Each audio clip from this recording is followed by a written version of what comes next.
magaaladan waa magaalo lagu magacaabo Caen way ugu dhawaaqan waxay ku taallaa dalka Faransiiska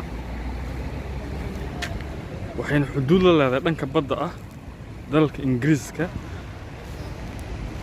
waxaa lagu tiriyaa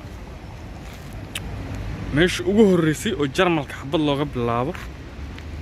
oo laga jibiyay magaalada ugu horreysay ee Jarmal laga qabsado magaaladan Caen baa la dhahaa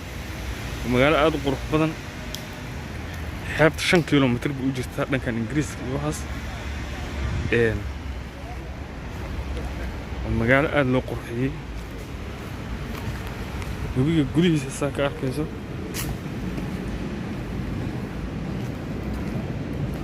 webiga gudihiisa saad ka arkayso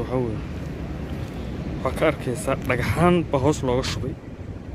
inuu guro lagama yaabo iyo inuu fataho halka kuwanaga ay fataan darbigaasa loo sameeyey ma gurahay saas doonta halkan ka baxdo baa waxay galaysaa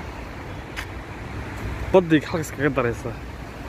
halka Soomaaliya goob weyn ay kaga darto kale ama badday kaga daraysaa halkaas dadkaas u socdaan badday galayaan dhankaana sidoo u socdo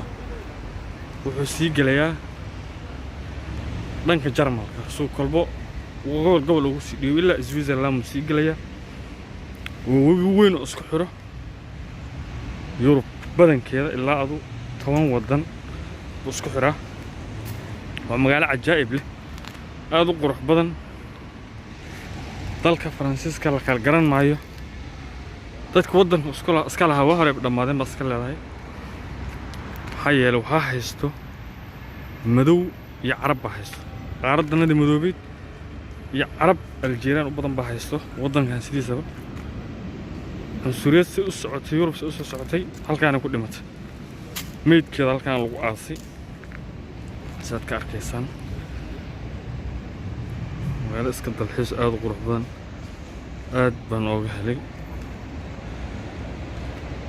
halkaas kor waxaa maraya tareemada magaalada dhexdeeda marayay dhanka kale waa basaskii